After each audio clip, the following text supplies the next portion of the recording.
You're listening to the N2K Space Network.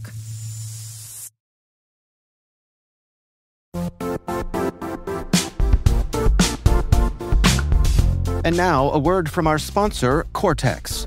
Security teams face a barrage of more security tools create more complexity. More devices need protection. More specialized focus areas create more silos. The security landscape is changing fast. How can security operations transform to meet current threats?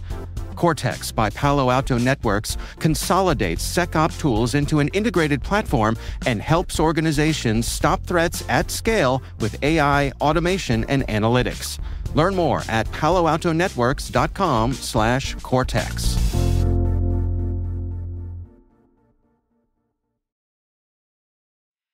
Science, technology, engineering, and math, hugely important. You'll get no argument from me on that one. But if you've been listening to this show for some time, then you know that we're big fans of the A, or the arts, in STEAM outreach.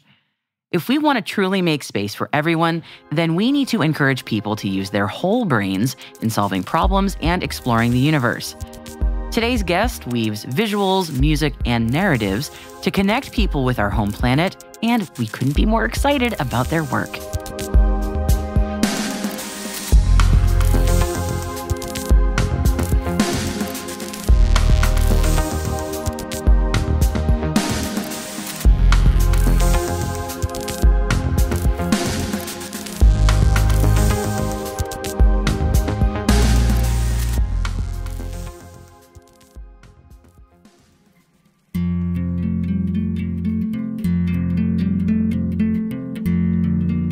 Welcome to T-Minus Deep Space from N2K Networks. I'm Maria Varmazis, and today's guest is Dan Barstow, Education Mission Specialist at the Association of Space Explorers. Dan shared with me how he got interested in using music and images of the Earth from space to enhance his outreach mission. I've been in Earth and space science education all my career, most recently as the Senior Education Manager for the International Space Station U.S. National Lab. And I tell you, Maria, it's fascinating work. We enable young people to design, build, launch, and operate their own experiments in space. I mean, when I grew up, astronauts were the heroes, and you watched them. You learned by watching. But now we reached 1 million kids doing planting seeds that were in space or operating a camera. And it was sort of a revolution in space education. That's I'm now retired, but I work with astronauts who photograph Earth. They love to photograph Earth. It's just so beautiful from space. So I work with an organization called the Association of Space Explorers. It's the Professional Association of Flown Astronauts. I'm not an astronaut. I wish I were, but they help us sort of experience with their photography experience space. First of all, wow, what an amazing career you've had, and that you're continuing. Even though you're retired, you're doing really cool things. Why don't we get into a bit about the Association of Space Explorers work that you're doing with them? Well, the music is a game changer for Earth science education, in my opinion. I mean, I think it's an important domain, and it sounds peripheral, it sounds sort of whimsical, but in fact, it's really quite profound. I often did public talks where I showed these photographs and movies taken by the astronauts. I mean, they take millions of photographs and hundreds of hours of these incredible videos, and I would use them as kind of lecture aids and explain about plate tectonics or hurricanes like we just had in Florida. But the words, people listen and they say, okay, it's a science lesson. One day I was at home working. I manage an archive of these photographs from my home office here. And I was just working with them and enjoying watching it. I was listening to music and I thought, wow, this music is really connected.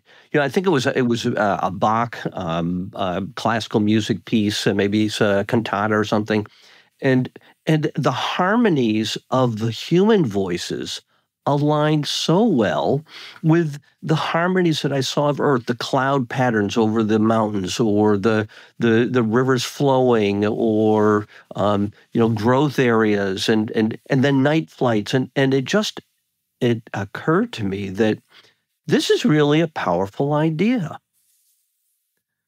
I have to say, yeah, no, I spent a lot of time when I heard that you were coming on to speak with me. Spent a lot of time on the earthmusictheater.org website, really, really soaking it in. All these beautiful, beautiful videos. I mean, I don't need much convincing to look at any views from the ISS, for example. I kind of would love a direct IV drip of that into my veins. I just love it. The music choices are so stunning, and there's a really gorgeous variety. It elevates something that is already so sublime. It really is quite incredible, and it might sound like a no-duh thing for someone going, "Oh, of course, music's going to make it better," but it really, elevate is not even strong enough for it. It is so stunning, and I completely agree with you that the arts, especially within the realm of what we talk about in space, does not get the love and respect that it deserves. So I completely agree with you that it really, especially when doing outreach, it's so important to incorporate the arts. I'm on my soapbox a little bit, but I'm with you 100%, because if people just think it's a science lesson, those of us who love science are going to be engaged, but that can turn a lot of people off also, and that's not good. Well, let me give you a couple of examples for your audience as well. Sure. Yeah. We release one new or feature one new movie every week. The one we did this week is the Dona Nobis Pacem. Now, I'll say that we have a whole, I'm talking classical, Western classical a bit here. We really cover the gamut of indigenous, natural sounds, whale songs, and so on. But just this example was a really powerful one. During the COVID era, I mean, we're still kind of in the tail end of it, but there was an international conference that had to cancel. It was going to feature some people singing a Bach piece, the B minor Mass, the end of which is this really glorious Dona Nobis Pacem, this really uplifting, soaring music, and they couldn't do it. But instead, they said, wait a minute, let's do a global performance. They had performers all over the world singing, playing the organ, playing different instruments, and then did the complex work, especially a group, the Bachfest organizers. They coordinated these voices, and I heard it, and I thought, wow, this needs the visuals. So we combined that, and now it's the night lights of showing how we're all connected with the music and the voices from all over the world, showing how we're all connected. And it's really a magnificent piece. All of these, by the way, are for free on the web at earthmusictheater.org.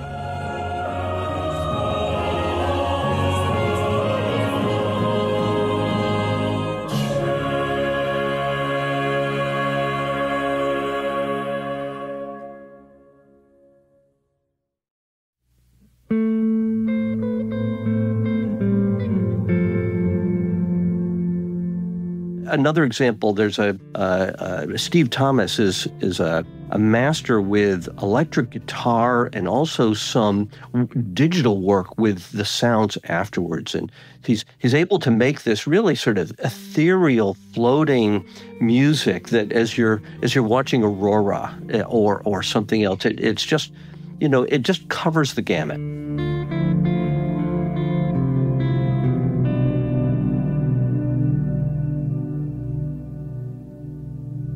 I was going to, I love Bach. So when I saw Dona Nobis Pacem on the website, that's such a great piece. I sang it in choir so many years ago. I'm very attached. Wonderful.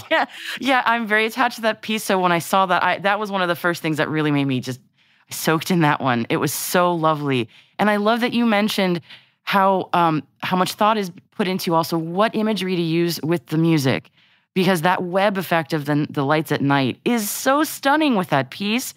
And you were mentioning also Steve Thomas's Guitarscapes, a completely different vantage point with just the clouds and that bifurcation. It's completely different. It's not all the same kind of viewpoint, and it is such an effective I just admire it a lot. If you can't tell, I just think it's really beautiful.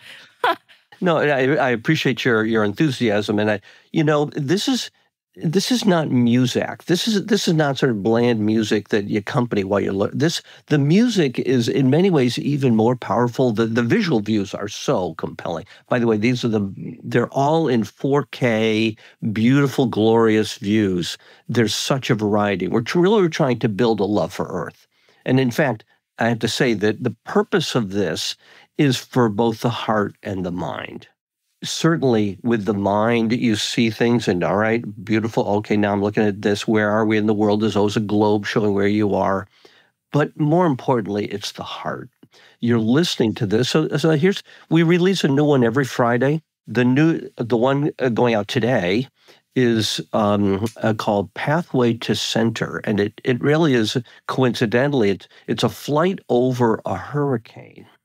Now, I'll say, our hearts go out to the people devastated by these two recent hurricanes, Milton just, a couple of days ago, and what tragedy. And it's such an awful, awful thing. And we have to think about the danger of climate change, the impact of that, and so on. But how do people survive through these experiences? The woman who plays the harp for this, she said that she's gone through stress in her life, and she found this music that she plays. She thinks of it as kind of like a spiral, that you go in and you go deeper into some dark, deep, troublesome area, and you pass through it, and then you find serenity as you leave and get out of this storm. And it's sort of metaphor. But literally, we're flying over a hurricane, and you fly over the eye. It starts with you don't see anything, and then these wisps of clouds, and then you get over the turbulence of the hurricane and the eye, and then you pass through it. And so we're sort of hoping that this gives people strength. That's her wish, the musician, that this gives people strength as they go through their own struggles.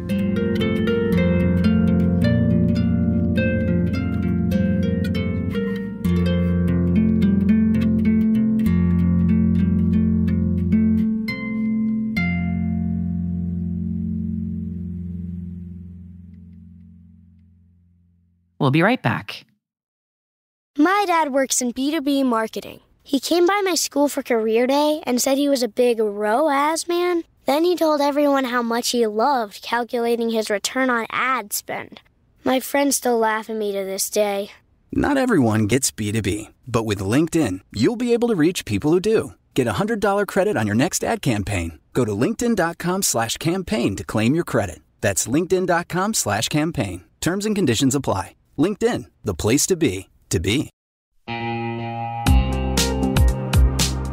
And now, a word from our sponsor, Maltego. Maltego's all-in-one platform for OSINT and investigations speeds up complex investigations from hours to minutes. Trusted by half of Dow Jones and governments around the world, it helps cyber threat intelligence teams, fraud analysts, and law enforcement agencies integrate the most relevant data and enhance situational awareness to combat crime and mitigate risks. Detect threats early and solve cases quickly. Go to www.maltego.com/get-a-demo to explore how Maltego keeps businesses and the public safe. That's www.maltego.com/get-a-demo.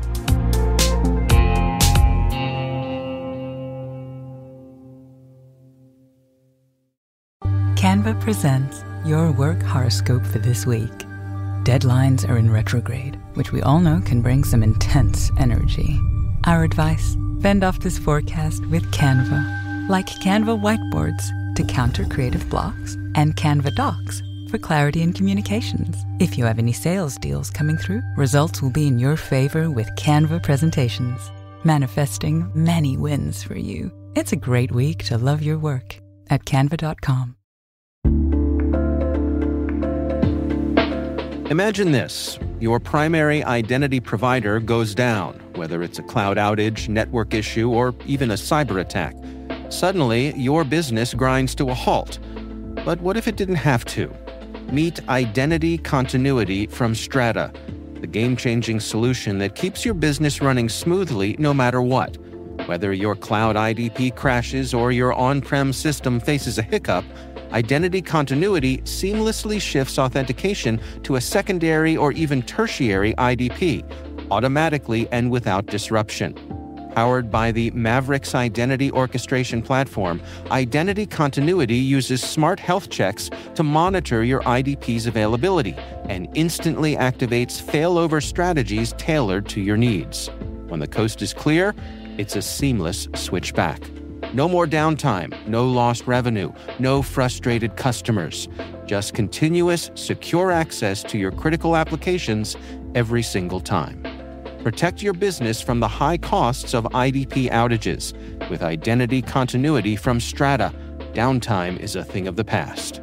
Visit strata.io/cyberwire to learn how Strata's Identity Continuity can provide seamless enhanced capabilities to your existing identity fabric and receive a free set of AirPods Pro.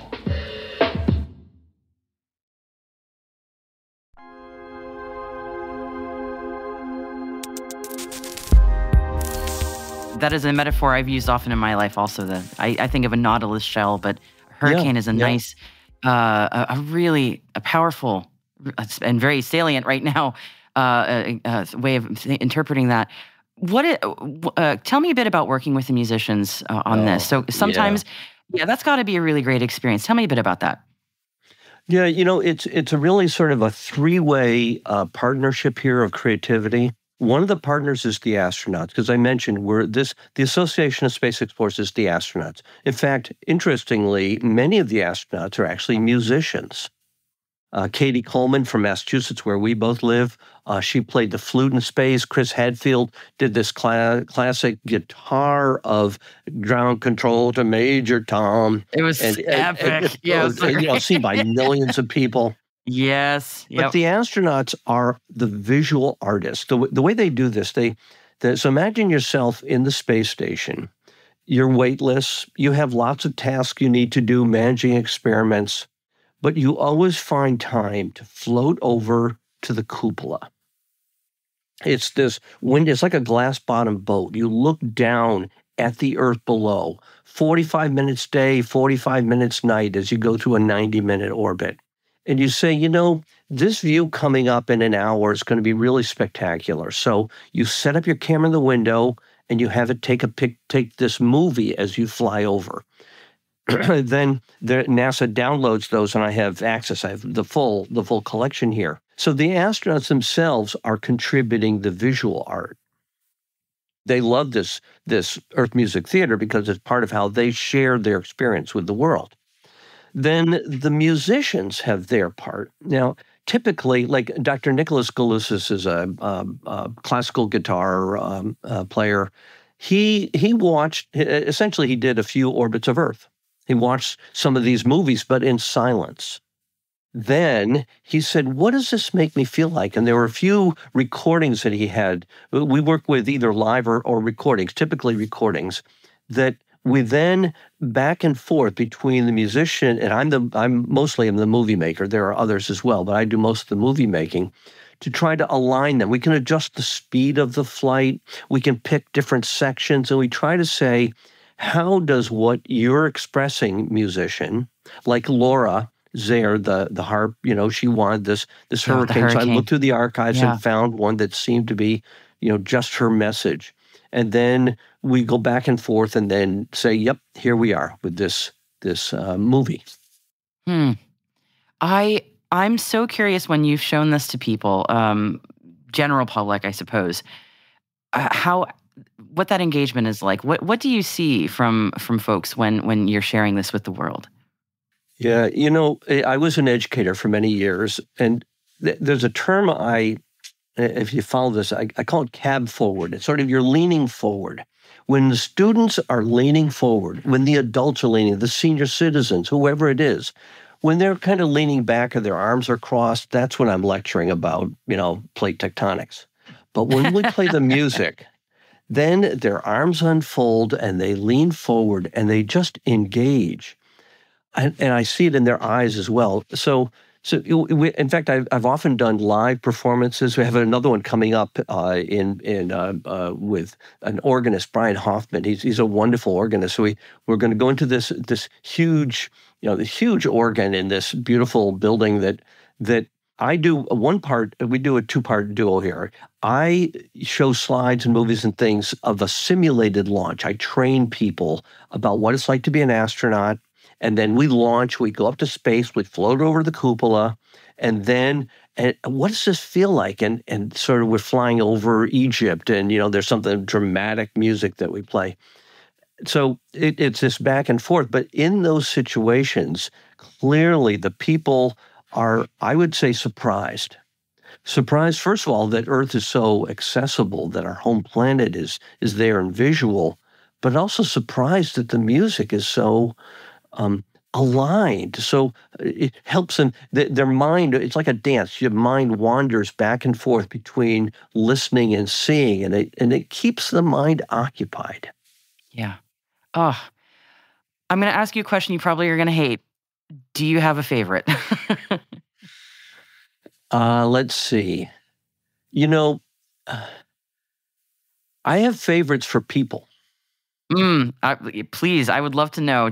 I'm using this as sort of maybe if we have your permission, maybe we can play some excerpts as you're describing them. Oh, please. Absolutely. They're all free in the public domain. I also want to repeat, the Association of Space Explorers is a nonprofit organization. We do this all for free. There are no ads. I donate my time. I do this for free, as an artist, if you will. The musicians contribute their music.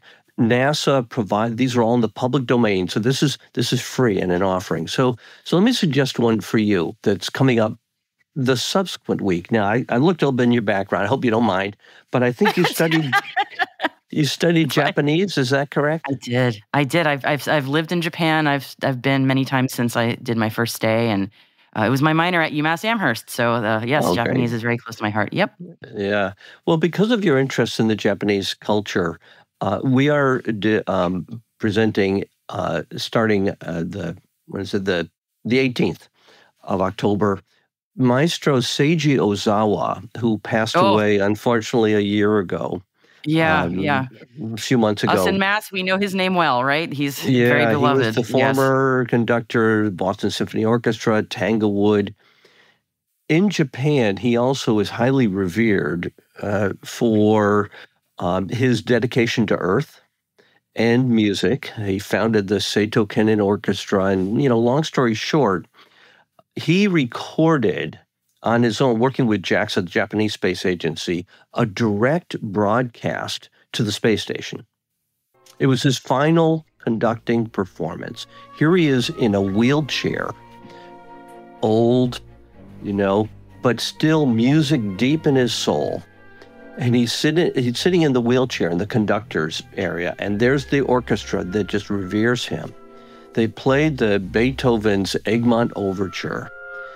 It is so powerful, and to watch the tears in his eyes as he gets this connection, this and subtle conducting it, because it's aged, and it was broadcast directly to the space station. There was Koichi Wakata, a Japanese astronaut, who was watching it, and it was just so special. It's called the One Earth mission.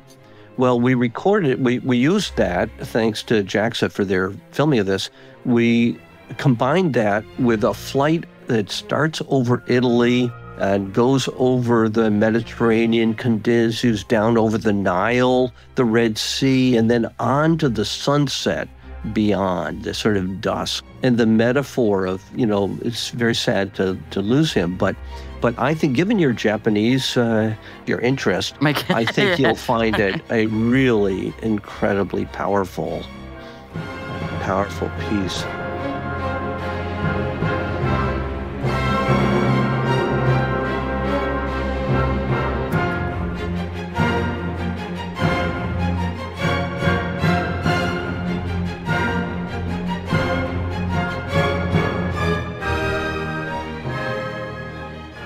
Yeah, and Maestro Ozawa, again, our Massachusetts connection, yeah. Revered name here. So yeah, I have never seen this video, so I will definitely be checking that out. So maybe, as another example, we have recording whale songs. So if you're more connected with nature or interested in whales, that one might really appeal to you. A flight over the Caribbean with this sort of, what I want to say, sort of almost heartrending song of the humpback whales as a way at risk of whales. And, as I say, Maria, the purpose of this is to build a love for Earth. We talk about how we need to take care of our home planet. We all know that, but and there are actions we all need to take, but the actions need to begin with the heart. You have to understand this is one planet. We're all on this together. What happens one place affects the rest of the world, and we have put our planet at risk. We have to take better care of it. So we hope that the music helps you feel that, and the views help you see that, so that maybe humanity can take a better approach to taking care of our home planet. The music choices we have here are almost arbitrary choices done by the musicians, done by the astronauts. But if you don't like the choices we made for music, turn off the music and play your own.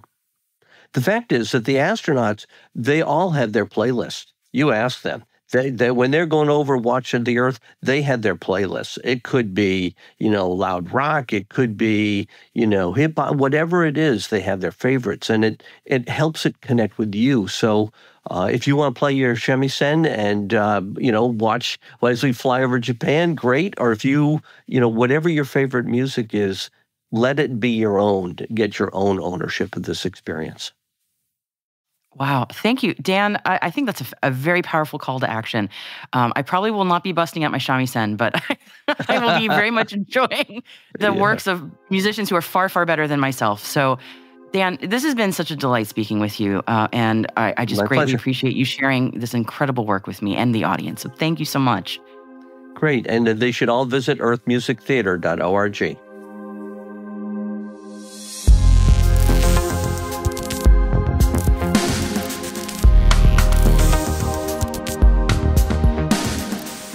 That's it for T-Minus Deep Space, brought to you by N2K Cyberwire.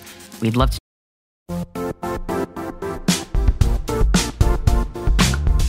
And now, a word from our sponsor. The Johns Hopkins University Information Security Institute is currently seeking qualified applicants for its innovative Master of Science in Security Informatics degree program. Study alongside world-class interdisciplinary experts and gain unparalleled educational, research, and professional experience in information security and assurance. Interested U.S. citizens should consider the National Science Foundation's CyberCore Scholarship for Service program, which covers tuition, required fees, university-sponsored health insurance, and a $6,000 annual professional development allowance, as well as providing a $37,000 additional annual stipend. Learn more at cs.jhu.edu/MSSI.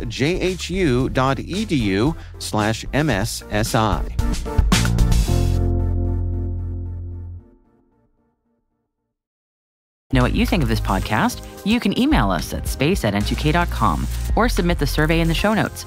Your feedback ensures that we deliver the information that keeps you a step ahead in the rapidly changing space industry. T-Minus Deep Space is produced by Alice Carruth. Our associate producer is Liz Stokes. We're mixed by Elliot Peltzman and Trey Hester, with original music by Elliot Peltzman. Our executive producer is Jennifer Iben. Our executive editor is Brandon Karp. Simone Petrella is our president, Peter Kilpie is our publisher, and I am your host, Maria Varmazes. Thanks for listening. We'll see you next time.